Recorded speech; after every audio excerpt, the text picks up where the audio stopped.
こんにちは。さて今回はですね、複数のビジネス書を横断的に分析して、情報の裏に隠された意図を見抜くための本当に実践的な3つの思考法を解説していきます。この解説を聞いていただければ、忙しいビジネスパーソンの方でも、たった5分で明日からの仕事にすぐ役立つ要点だけをサクッと理解できるようになります。まず、大前提として知っておいていただきたいことがあります。それは、私たちが毎日触れている情報って、実は客観的な事実そのものじゃなくて、誰かによって巧みに作られた物語である可能性が非常に高いということです。ちょっとご自身のこととして考えてみてほしいんですけど、今朝見たニュースとか、昨日もネットで読んだ記事って、本当にあれ 100% 真実そのものだったでしょうか？ここで一つ衝撃的な言葉を紹介します。元フジテレビアナウンサーの長谷川ゆとしさんは、ご自身の著書の中で、バラエティ番組はすべてやらせであると、もう断言しちゃってるんですね。で、これって、ただのエンタメの話じゃないんです。要するに、報道の世界ですら、視聴率という利益のために、情報が平気で歪められてしまう構造があるんだぞと、そういう内部からの告発なわけです。しかも、この話、テレビ局だけの問題じゃないんですよね。例えば、耐震偽装事件。あれも分かりやすい物語を作るために、特定の建築士が悪役に仕立て上げられました。森友賭け問題だってそうです。元財務官僚の高橋洋一さんが指摘するように、文書の一部を切り取ることで、全く逆の印象を与える捜査が行われたんです。官僚は自分たちの省庁の利益のため、巨大組織は不祥事を隠すため、情報を操作するっているのは、もう社会の至るところで起きている、いわば構造的な問題なんですね。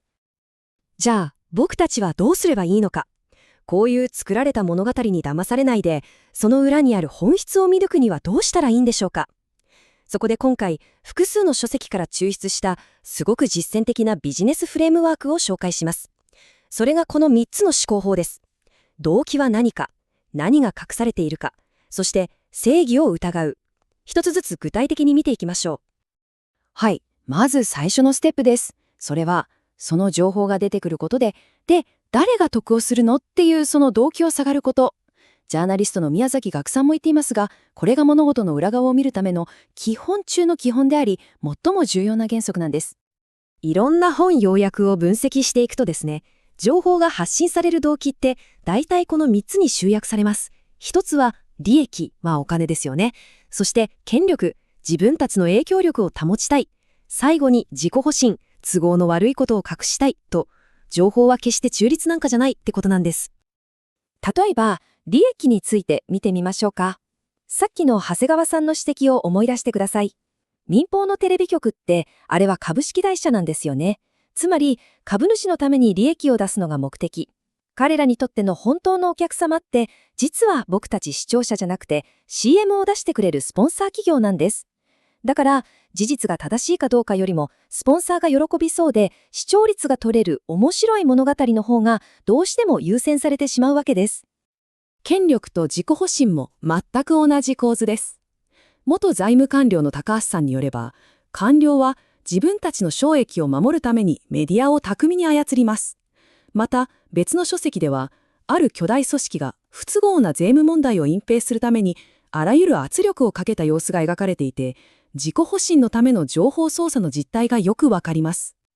はい、ここまでのまとめです。あなたが目にするどんな情報の裏にも必ず誰かの都合、つまり利益、権力、自己保身といった動機が隠れているんだと、まずこの視点を持つことが全ての第一歩になります。さあ、次のステップに行きましょう。今度は意図的に報道されない部分に注目することです。情報って常に誰かによって編集されて切り取られているんだっていう、この前提に立つことがめちゃくちゃ大事になります。このスライドがその典型例をすごくわかりやすく示してますよね。加計学園の問題で、あるメディアは総理のご意向という部分だけを大々的に報じたわけです。しかし、高橋洋一さんが指摘するように、その直後には、こういう形にすれば総理からの指示に見えるのではないかという、ほとんど文科省内部の言い訳のような一文が続いていたんです。この一文を隠すだけで文書の意味合いがもう180度変わってしまいますよね。これは極めて意図的な情報操作だと言えるでしょう。で、こういう切り取りって本当にあらゆる場面で行われているんですよ。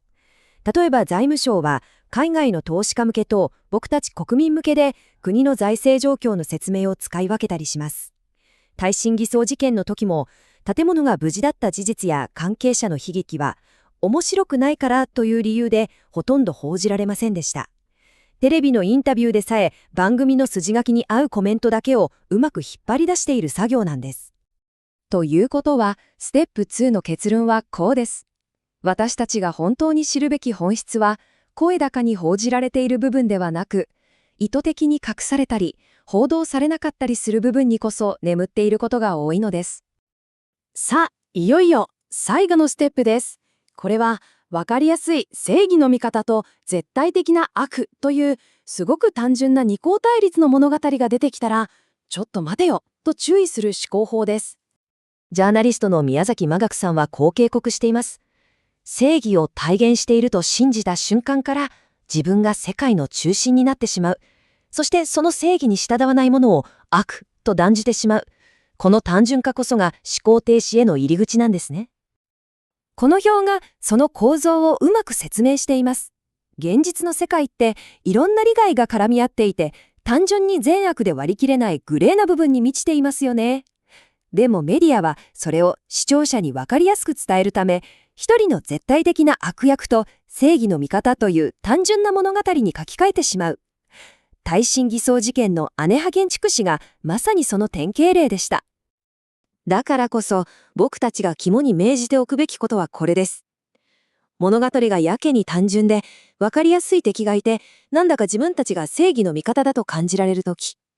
こういう時こそ最も注意深くその裏側を疑う必要があるのです。つまり、ステップ3で実践すべきことは、わかりやすい正義を振りかざす人や情報に出会ったら、それを鵜呑みにせず、まず、それ本当